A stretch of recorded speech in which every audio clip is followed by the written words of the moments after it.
Hello friend, prominent classes में आपका स्वागत है। दोस्तों, आज हम क्लास 12th का लेसन फर्स्ट का सेकंड वीडियो है, जिसके अंतर्गत आज हम कुछ नए क्वेश्चन पढ़ेंगे। ठीक है दोस्तों, आप जैसा कि क्वेश्चन देख रहे हैं यहाँ पर मैंने लिख रखा है, गुट निरपेक्षता से आप क्या समझते हैं, यानी कि गुट निरपेक्षता से आपका क्या अभिप्राय है। या आप क्वेश्चन अगर आ जाए कि गुट निरपेक्षता पे प्रकाश डालिए, तो आप इसको किस तरह से एक्सप्लेन करेंगे, कैसे बताएंगे। आइए समझते हैं आखिर ये गुट निरपेक्ष नीति है क्या। दोस्तों, जैसा हमें पता है कि गुट निरपेक्ष क्या हुआ, सेकेंड वर्ल्ड वॉर के बाद जो पूरा विश्व था वो दो गुटों में बट गया। दो गुटों में बट गया, एक अमेरिका और दूसरा सोवियत संघ। अमेरिका गुट जो था वो पूंजीवादी था, जबकि जो सोवियत संघ था वो हमारा साम्यवादी दल का था। ठीक है दोस्तों, तो क्या हुआ, जो नवगठित देश थे, जो नव स्वतंत्र देश थे, उन्होंने उन दोनों गुटों में शामिल न होने का निर्णय लिया। ठीक है दोस्तों, तो उन्होंने एक आंदोलन चलाया जिसको गुट निरपेक्षता की नीति कहते हैं। ठीक है, इस नीति के अंतर्गत क्या था दोस्तों, इस नीति के अंतर्गत क्या होता है कि ये जो गुट निरपेक्ष आंदोलन के अंतर्गत वे लोग किसी भी सैन्य गुट के साथ शामिल नहीं होते हैं। मैंने क्या बोला दोस्तों, वे किसी भी सैन्य गुट के साथ शामिल नहीं होते हैं, यानी सैन्य गुट से पृथक रहने की दोस्तों ये नीति है। ठीक है, अगर एग्जाम में अगर आपके आए कि गुट निरपेक्षता से आप क्या समझते हैं, तो आप ये कह सकते हैं कि गुट निरपेक्षता से हमारा अभिप्राय ये है कि इसके अंतर्गत सभी देश सैन्य गुट से पृथक रहते हैं, यानी उसमें शामिल नहीं होते हैं, अर्थात किसी भी गुट में शामिल न होने की नीति। हम कह सकते हैं किसी भी गुट में शामिल ना होने की नीति। ठीक है फ्रेंड, आई होप आपको समझ आ गया होगा। मैंने क्या बोला, गुट निरपेक्षता से आप क्या समझते हैं, तो आप लिखेंगे गुट निरपेक्षता से हमारा अभिप्राय ऐसे गुट से है, जो ऐसे देशों से है जो किसी भी सैन्य गुट के साथ शामिल नहीं होते हैं, वे उनसे पृथक रहते हैं। किसी भी गुट के साथ शामिल ना होने की नीति को क्या बोलते हैं दोस्तों, गुट निरपेक्षता की नीति बोलते हैं, जिसने क्या करा, बाद में एक आंदोलन का रूप ले लिया। किसका? आंदोलन का। ठीक है दोस्तों, बाद में इस गुट निरपेक्षता की जो नीति थी, इसने एक आंदोलन का रूप ले लिया दोस्तों। तो जब इसने एक आंदोलन का रूप ले लिया, तो इसके अंतर्गत आने वाले कुछ कंट्रीज थी, उस कंट्रियों का नाम आपसे एग्जाम में पूछा जा सकता है, जिसके अंतर्गत आपको वैसे तो सारे नाम नहीं पूछेंगे जनरली आप, लेकिन अगर क्वेश्चन अगर आ जाए कि चले ये बताइए कि आखिर ये जो गुट निरपेक्ष आंदोलन है ये किसने स्टार्ट किया, किसी तीन नेता या दो नेताओं के नाम लिखे, तो आप ये बता सकते हैं दोस्तों। इसके अंतर्गत भारत के जवाहरलाल नेहरू जो दोस्तों प्रधानमंत्री थे हमारे पहले, उन्होंने गुट निरपेक्ष आंदोलन चलाया था। जो आप दूसरी कंट्री लिख सकते हो, वो लिख सकते हो मिस्र के नासिर। ठीक है दोस्तों, ये और तीसरा आप बता सकते हो दोस्तों इसके अंदर फ्रेंड कि युगोस्लाविया के थे जो मार्शल टीटो। ठीक है, युगोस्लाविया के मार्शल टीटो। ठीक है फ्रेंड, तो अगर एग्जाम में क्वेश्चन आए कि बताइए भाई कि गुट निरपेक्षता से आप क्या समझते हैं, तो आपका आंसर सीधे सीधे ये होना चाहिए डायरेक्ट कि गुट निरपेक्षता से हमारा अभिप्राय एक उन देशों से है जो किसी भी सैन्य गुट के साथ नहीं जुड़ते हैं, उनसे पृथक रहते हैं, तथा किसी भी गुट में शामिल ना होने की नीति को क्या बोलते हैं दोस्तों, गुट निरपेक्षता की नीति कहते हैं। और अगर क्वेश्चन में ये पूछ लिया जाए कि किन्हीं दो या तीन देशों के नाम बताइए जिन्होंने गुट निरपेक्ष आंदोलन की शुरुआत की थी, तो आप बता सकते हैं उनमें से इन तीन देशों के नाम। जैसे भारत के जो थे वो जवाहरलाल नेहरू थे, और मिस्र के कौन थे दोस्तों, नासिर, और युगोस्लाविया के कौन थे दोस्तों, मार्शल टीटो। ठीक है फ्रेंड, अच्छा दोस्तों, इसके बाद अगर हम बात करें तो जो सबसे पहला गुटनिरपेक्ष आंदोलन हुआ था वो कहाँ हुआ था, अगर आपसे पूछ लिया जाए और कब हुआ था तो आप क्या बताएंगे दोस्तों। ठीक है, तो जो पहला हमारा जो कह सकते हो आप फर्स्ट जो गुटनिरपेक्ष आंदोलन हुआ था, गुटनिरपेक्ष आंदोलन को दोस्तों हम नाम बोलते हैं इंग्लिश में NAM। ठीक है, नॉन अलाइनमेंट मूवमेंट, यानी कि इसको हिंदी में क्या बोलते हैं, गुटनिरपेक्ष आंदोलन। तो ये जो फर्स्ट हमारा गुटनिरपेक्ष आंदोलन जो हुआ था दोस्तों, ये 1961 में बेलग्रेड में हुआ था, बेलग्रेड। ठीक है फ्रेंड, तो आप इसका आंसर इस प्रकार लिख सकते हैं। आई होप दोस्तों आपको ये समझ आ गया होगा। आइए अगले क्वेश्चन की ओर बढ़ते हैं।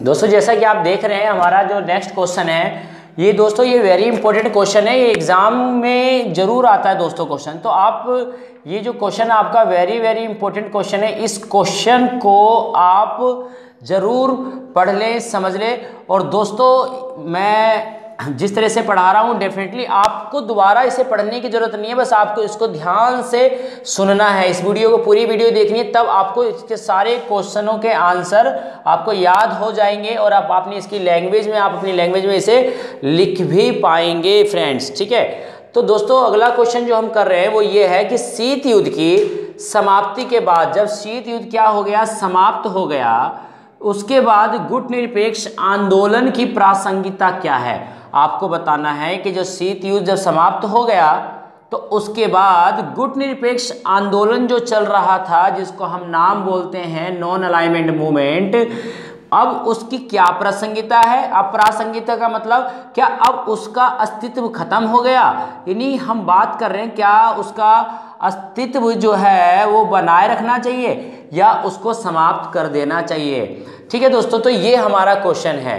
क्वेश्चन दोबारा समझिए, जब तक आप क्वेश्चन को नहीं समझेंगे, प्रश्न को नहीं समझेंगे, जब तक आप उसका ठीक से आंसर नहीं दे पाएगा, क्योंकि एक एग्जामिनर आपको प्रश्न में ही घुमा सकता है। अगर आप प्रश्न को ठीक से समझ गए तो उसका आंसर आप अब ठीक से सही ढंग से लिख पाएंगे। तो दोस्तों क्वेश्चन हमारा यह है कि शीत युद्ध की समाप्ति के बाद गुटनिरपेक्ष आंदोलन की जो प्रासंगिकता है, क्या उसकी प्रासंगिकता अब है, मतलब क्या उसका अस्तित्व बचा है या समाप्त कर देना चाहिए।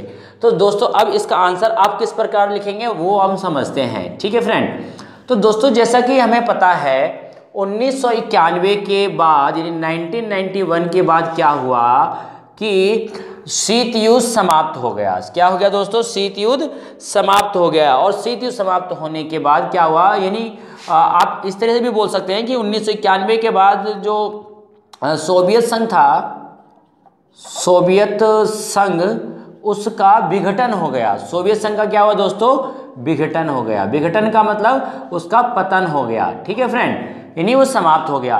तो अगर सोवियत संघ समाप्त हो गया तो उसके बाद कौन बचा, उसके बाद बचा जो हमारा वो अमेरिका, और पूरे विश्व में अमेरिका का ही वर्चस्व छाया रहा। तो फ्रेंड्स जैसा कि हमें पता है 1991 के बाद क्या हुआ, सोवियत संघ का क्या हो गया, विघटन हो गया। तो कुछ विद्वानों का ये मानना था, जो विद्वान थे, जो राजनीतिज्ञ थे, उनका ये मानना था कि अब गुटनिरपेक्ष आंदोलन का जो महत्व है वो समाप्त हो गया है और इसे अब इसका जो प्रासंगिकता है वो खत्म हो गई है। परंतु फ्रेंड आप एक बात को सोचिए, यहाँ पर कुछ विद्वानों का लेकिन ये मानना हो रहा था, ये मानना चल रहा था, ये मान रहे थे वे कि भले ही सोवियत संघ का विघटन हो गया और इसको सोवियत संघ का विघटन हो गया, परंतु कई सारे ऐसे कारण आज भी बने हुए हैं जिस कारण से हम ये कह सकते हैं कि शीत युद्ध की समाप्ति के बाद भी गुटनिरपेक्ष आंदोलन की प्रासंगिकता है, यानी उसका अस्तित्व भी है, उसे बना रहने देना चाहिए। तो उसको उसके कुछ कई सारे पॉइंट्स हैं दोस्तों सॉरी, जिसको आप लिख सकते हैं। जिसका पहला कारण फ्रेंड्स ये है कि जैसा कि हमें मालूम है कि सोवियत संघ का तो विघटन हो गया, और विघटन होने के कारण क्या हुआ दोस्तों, यानी सोवियत संघ का विघटन हो गया और विघटन होने के कारण अमेरिका का वर्चस्व हो गया। ठीक है फ्रेंड, क्या हुआ, अमेरिका का क्या हो गया फ्रेंड, वर्चस्व हो गया। और अमेरिका के वर्चस्व को रोकने के लिए, यानी अमेरिका के वर्चस्व को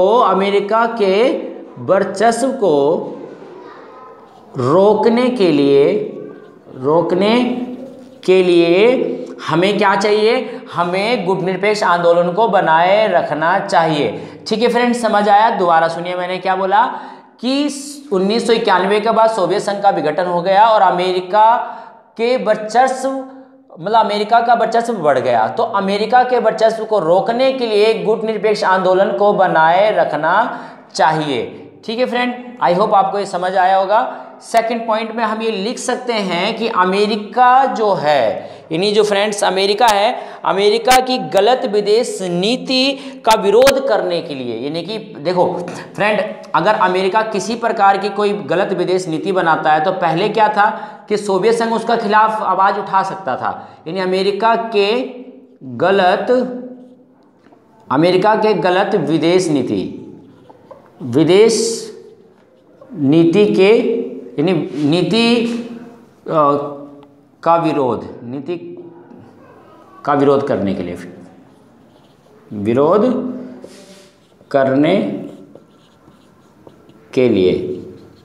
ठीक है फ्रेंड। मैंने क्या बोला, दोबारा सुनिए। देखिए, मैं इसके अंतर्गत क्या था, अमेरिका जिस प्रकार की अपनी विदेश नीति बनाता है, तो पहले अगर वो किसी प्रकार की गलत नीतियां बनाता तो सोवियत संघ क्या कर सकता था, उसको उसकी गलत नीतियों का विरोध कर सकता था, उसको रोक सकता था। परंतु 1991 के बाद क्या हुआ, सोवियत संघ का तो विघटन हो गया। जब सोवियत संघ का विघटन हुआ तो इसके बाद अगर अमेरिका किसी प्रकार की गलत विदेश नीति बनाता है तो उसके खिलाफ आवाज कौन उठाएगा? तो उस आवाज को उठाने के लिए, अमेरिका के गलत विदेश नीति के खिलाफ आवाज उठाने के लिए हमें गुट निरपेक्ष आंदोलन को बनाए रखना चाहिए। ठीक है फ्रेंड, समझ आई मेरी बात? मैंने क्या बोला आपको? तीसरे पॉइंट में आप ये लिख सकते हैं कि शक्तिशाली राष्ट्रीयों, जो भी शक्तिशाली राष्ट्रीयों जो होते हैं वो क्या करते हैं, कमजोर राष्ट्रीयों के मामलों में हस्तक्षेप जो करते हैं उनको रोकने के लिए। यानी कि जो शक्तिशाली राष्ट्र हैं, ठीक है फ्रेंड, जो शक्तिशाली राष्ट्र कमजोर राष्ट्रीयों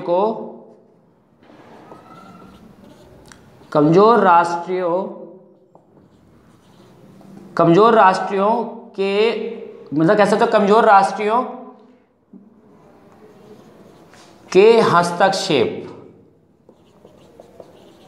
हस्तक्षेप को रोकने के लिए। ठीक है फ्रेंड, मैंने क्या बोला आपको, शक्तिशाली राष्ट्र जो है, हमारे शक्तिशाली राष्ट्रीयों का कमजोर राष्ट्रीयों के मामलों में क्या करते हैं, जैसे जो शक्तिशाली राष्ट्र हैं वो अपने कमजोर राष्ट्रीयों को दबाते हैं, यानी कमजोर राष्ट्रीयों के मामले में क्या करते हैं, वो हस्तक्षेप करते हैं। वो क्या करते हैं फ्रेंड्स, हस्तक्षेप करते हैं, इंटरफेयर करते हैं, और कमजोर राष्ट्र बेचारे कुछ नहीं कर पाते हैं। तो इस कारण उन कमजोर राष्ट्रों की मदद करने के लिए और इन शक्तिशाली राष्ट्रों के खिलाफ आवाज उठाने के लिए गुट निरपेक्ष आंदोलन की प्रासंगिकता को बने रहना चाहिए, इसके अस्तित्व को बना रहना दिए जाना चाहिए, समाप्त नहीं कर देना चाहिए। फ्रेंड्स, हम आगे बढ़ते हैं, नीचे जगह नहीं बची है तो हम ऊपर लिख देते हैं फ्रेंड्स। ठीक है फ्रेंड, तो फोर्थ पॉइंट आप ये लिख सकते हैं इसके अंतर्गत कि विश्व में, यानी अंतर्राष्ट्रीय स्तर पर, यानी विश्व में सामाजिक, आर्थिक, ठीक है फ्रेंड, सामाजिक, आर्थिक और आप कह सकते हैं सांस्कृतिक, विश्व में सामाजिक, आर्थिक और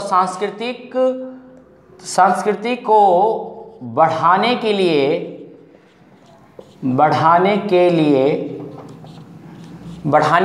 गुट निरपेक्ष आंदोलन को बनाए रखना चाहिए। ठीक है फ्रेंड, यानी विश्व में क्या है, सामाजिक स्थिति और आर्थिक स्थिति तथा सांस्कृतिक सहयोग को, यानी सांस्कृतिक सहयोग को बढ़ाने के लिए हमें क्या करना चाहिए दोस्तों, यानी सांस्कृतिक सहयोग को बढ़ाने के लिए, विश्व में सामाजिक, आर्थिक और सांस्कृतिक सहयोग को बढ़ाने के लिए हमें सहयोग को, यानी कि अगर हमें क्या करना है, विश्व में आर्थिक, सामाजिक और सांस्कृतिक सहयोग को बढ़ाने के लिए गुट निरपेक्ष आंदोलन को बनाए रखना चाहिए।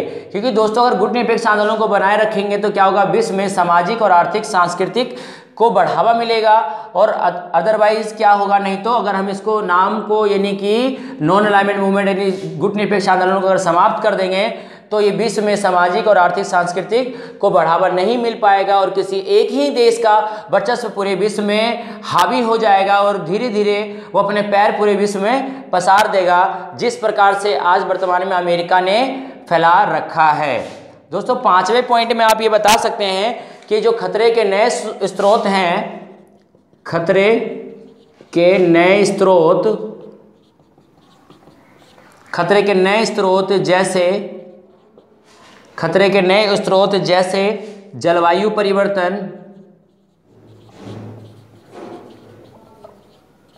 ठीक है फ्रेंड, जलवायु परिवर्तन, आतंकवाद, ठीक है, प्रदूषण, ताप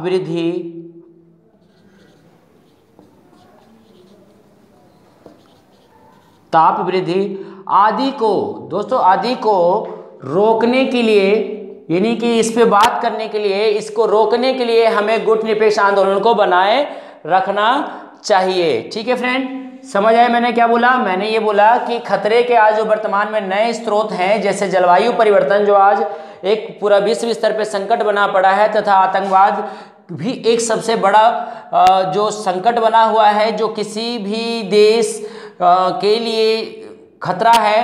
अब तो आतंकवाद ने, यहाँ तक कि 9/11 की घटना ने यह साबित कर दिया था कि अमेरिका भी इससे अछूता नहीं है। ठीक है फ्रेंड, तो इन सभी खतरों से निपटने के लिए हमें गुटनिरपेक्ष आंदोलन को बनाए रखना चाहिए। एंड 6ठे पॉइंट में आप ये लिख सकते हैं फ्रेंड, महिलाओं की दशा सुधारने के लिए, विश्व में जो महिलाओं की दशा है, वो जिस प्रकार से उनकी स्थिति खराब है, उसकी दशा को सुधारने के लिए हमारे को गुटनिरपेक्ष आंदोलन की प्रासंगिकता को बनाए रखना चाहिए। यानी कि महिलाओं की दशा में सुधार करने के लिए, महिलाओं की दशा व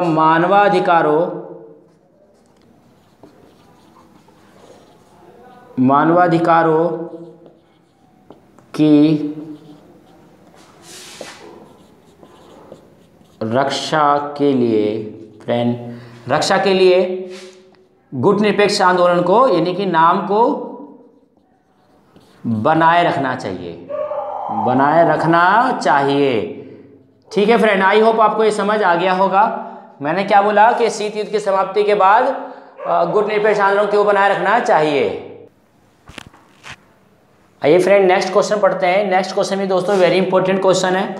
ठीक है फ्रेंड, अगर आपने मेरी वीडियो को अभी तक लाइक व सब्सक्राइब नहीं किया है तो प्लीज़ इसे लाइक व सब्सक्राइब कर लें, साथ ही साथ इसके बेल आइकन को भी प्रेस कर लें, ताकि मेरी आने वाली जो वीडियो है वो आपको टाइम पर मिलती रहे।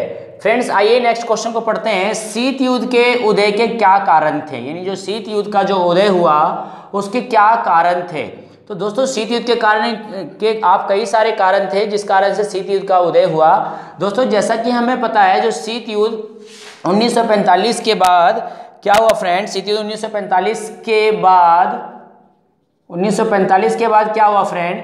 जो विश्व था, पूरा का पूरा जो विश्व था, वो कितने गुटों में बट गया दोस्तों? 2 गुटों में बट गया। एक तो बन गया पूंजीवादी गुट, ठीक है, यानी कि कह सकते हो एक बना हमारा पूंजीवादी और एक बना साम्यवादी। ठीक है फ्रेंड, जो पूंजीवादी गुट था वो अमेरिका का था,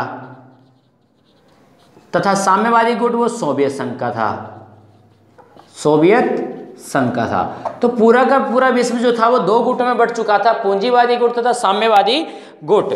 तो दोस्तों इस युद्ध के, और जिस कारण से क्या हुआ, इस युद्ध के अनेक इस युद्ध के अनेक कारण थे, जिनमें से कुछ कारण आप ये लिख सकते हैं। ठीक है, जिसमें से पॉइंट नंबर फर्स्ट आप ये बता सकते हो कि जो विश्व था पूरा का पूरा 2 गुट में बन गया था। पहला जो बना था पूंजीवादी, जो सेकंड बना था वो क्या बना था फ्रेंड? साम्यवादी। ठीक है, तो विश्व का 2 गुटों में बट जाना, विश्व का 2 गुटों में बट जाना। ठीक है फ्रेंड, तो ये एक बड़ा कारण था शीत युद्ध का। यानी कि क्या हुआ फ्रेंड, विश्व जो था पूरा 2 गुटों में बट गया, और क्या हुआ, यानी दोनों गुटों में एक तो अमेरिका बन गया, अमेरिका का जो पूंजीवादी गुट बन गया, और साथ में दूसरा कौन था? साम्यवादी दल बना, साम्यवादी जो गुट बना वो सोवियत संघ का बना।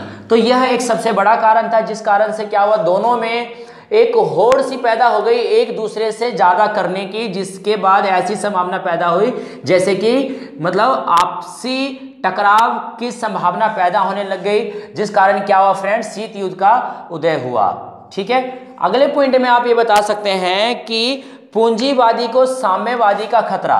ठीक है, यानी जो पूंजीवादी था, यानी पूंजीवादी को साम्यवादी का खतरा।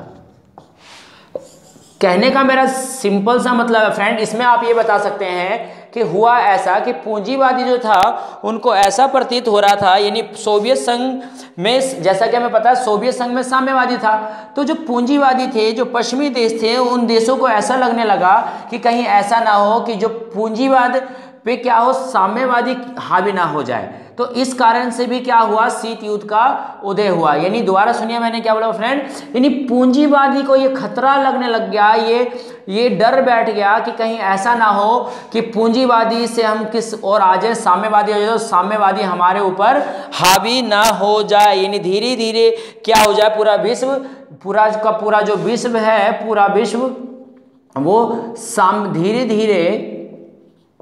धीरे धीरे साम्यवादी ना बन जाए, साम्यवादी ना बन जाए।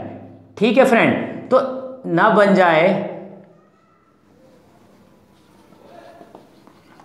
जाए, इस वजह से क्या हुआ कि शीत युद्ध का उदय हुआ। ठीक है फ्रेंड, समझ आया? आई होप आपको समझ आया होगा।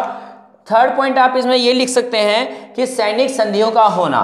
क्या होना? सैनिक संधियों का होना। फ्रेंड, जैसा कि हमें पता है क्या हुआ शीत युद्ध के दौरान, यानी 1945 के बाद जब विश्व दो गुटों में बट गया, तो दोनों ही देशों ने अलग अलग प्रकार के अपने गुट बनाने शुरू कर दिए। ठीक है फ्रेंड, अपने अलग अलग गुट बनाने इन्होंने शुरू कर दिए, जिसके अंतर्गत क्या हुआ कि जो अमेरिका था, अमेरिका ने भी कई सारे अपने गुट बनाए, जिसके अंतर्गत अमेरिका ने क्या बनाया फ्रेंड्स, नाटो बनाया। क्या बनाया? नाटो, जिसकी 1949 में उसने स्थापना करी और 1955 में उसने स्थापना करी वार्सा पैक्ट की सोवियत संघ ने। किसने? सोवियत संघ ने। क्या बोला मैंने फ्रेंड? मैंने ये बोला कि अमेरिका ने क्या करा, अमेरिका ने यानी कि सैनिक संधियां हुई। क्या हुई? सैनिक संधियां हुई। सैनिक संधियां का मतलब कई सारे गुट बने, जिसके अंतर्गत क्या हुआ कि अमेरिका ने, ठीक है फ्रेंड, ये इसका आंसर है फ्रेंड, अमेरिका ने क्या करा, नाटो बनाया। ठीक है, नॉर्थ अटलांटिक ट्रीटी ऑर्गेनाइजेशन। ठीक है, इसके बाद में हम डिटेल में बात करेंगे दोस्तों, इसके अंदर कितनी कंट्रियां हैं, क्या है। इसकी स्थापना वैसे 1949 में हुई थी। ठीक है, और जो सोवियत संघ था, सोवियत संघ, उसने भी क्या करा, वार्सा पैक्ट बनाया। क्या बनाया फ्रेंड? Warsaw pact.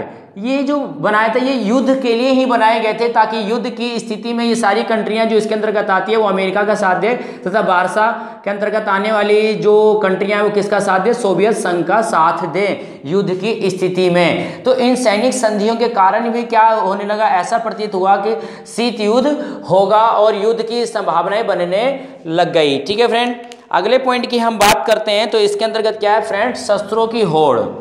क्या आप लिख सकते हैं? शस्त्रों की होड़। दोनों ही कंट्री यानी कि अमेरिका तथा सोवियत संघ क्या कर रहे हैं, एक दूसरे से ज्यादा हथियार बनाने में लगे हुए हैं। यानी कि अमेरिका क्या करता है, अमेरिका अगर एक हथियार बना रहा है तो उसका डबल में क्या कर रहा है, सोवियत संघ 2 बनाने की कोशिश कर रहा है। यानी इनके बीच का जो कंपटीशन है हथियारों को बनाने का, वो बड़ी तीव्र गति से बढ़ता जा रहा था, जिस कारण से क्या हुआ, इनके बीच में शस्त्रों की होड़ पैदा हो गई और शीत युद्ध के उदय के कारण बनाई है एक सबसे बड़ा फ्रेंड। ठीक है, आई होप आपको समझ आया होगा। मैंने क्या बोला, दोबारा सुनिए। अमेरिका तथा सोवियत संघ ने मतलब कह सकते हो एक पर एक नए नए प्रकार के आधुनिक प्रकार के हथियार बनाने शुरू कर दिए, जिससे क्या हुआ, ये एक दूसरे से ज़्यादा हथियार बनाने में लगे हुए हैं, जिस कारण क्या हुआ दोस्तों, इन दोनों के बीच शस्त्रों की होड़ की शुरुआत हुई, जो एक सबसे बड़ा कारण बना शीत युद्ध के उदय का। ठीक है फ्रेंड, अगले पॉइंट की हम बात करते हैं, तो अगले पॉइंट में आप ये बोल सकते हैं यूएनओ की असफलता, यूएनओ की असफलता। ठीक है फ्रेंड, यानी अब क्या हुआ, यूएनओ की असफलता के अंतर्गत आप ये लिख सकते हैं, आप दोस्तों इस पॉइंट में, यानी यूएनओ की असफलता के अंतर्गत आप ये लिख सकते हैं दोस्तों, जब सेकेंड वर्ल्ड वार हुआ, यानी 1945 में सेकेंड जो वर्ल्ड वार हुआ, सेकेंड वर्ल्ड वार। तो उसके बाद क्या हुआ कि जो यूएनओ की स्थापना हुई, किसकी स्थापना हुई फ्रेंड? यूएनओ की, यानी कि यूनाइटेड नेशन ऑर्गेनाइजेशन, यानी संयुक्त राष्ट्र संघ की स्थापना हुई, जिसका जो मुख्य उद्देश्य था वो था शांति स्थापित करना। क्या फ्रेंड? शांति स्थापित करना, यानी शांति को बढ़ावा देना, ताकि विश्व स्तर पर किसी भी प्रकार के युद्ध ना हो और विश्व में शांति स्थापित करी जाए। परंतु हुआ क्या फ्रेंड, आगे जाके ये जो यूएनओ था वो असफल रहा, यानी कि अमेरिका और सोवियत संघ के सामने ये विफल रहा, जिस कारण से भी क्या हुआ कि ये महाशक्तियों के हाथ में, यानी कि सोवियत संघ के हाथ में तथा अमेरिका का एक बस ये कठपुतली बन के रह गई, या आप कह सकते हैं ये उनके खिलौना बनकर रह गई और ये असफल हुआ, जिस कारण से भी ऐसा प्रतीत होने लगा कि अब शीत युद्ध के कारण, मतलब शीत युद्ध हो सकता है, यानी शीत युद्ध की संभावना बढ़ गई। ठीक है फ्रेंड। अब और अगला पॉइंट आप इसके अंतर्गत ये भी बता सकते हैं फ्रेंड कि ये तो यूएनओ की बात थी, अब आप इसके अंतर्गत ये भी लिख सकते हैं कि कुछ अंतरराष्ट्रीय घटनाएं भी घटी। क्या घटी फ्रेंड्स? अंतरराष्ट्रीय घटनाएं। ठीक है, वो अंतरराष्ट्रीय घटनाएं क्या थी उसकी बात करते हैं। ठीक है, अंतरराष्ट्रीय घटनाएं, जैसा कि हमें पता है कि दोस्तों जिसके अंतर्गत क्या हुआ, एक तो बर्लिन की दीवार टूटी, बर्लिन की दीवार, एक तो बर्लिन की दीवार की समस्या, ये एक अंतरराष्ट्रीय घटना हुई। साथ ही साथ तथा एक और हुई, जो हुई क्यूबा मिसाइल संकट, क्यूबा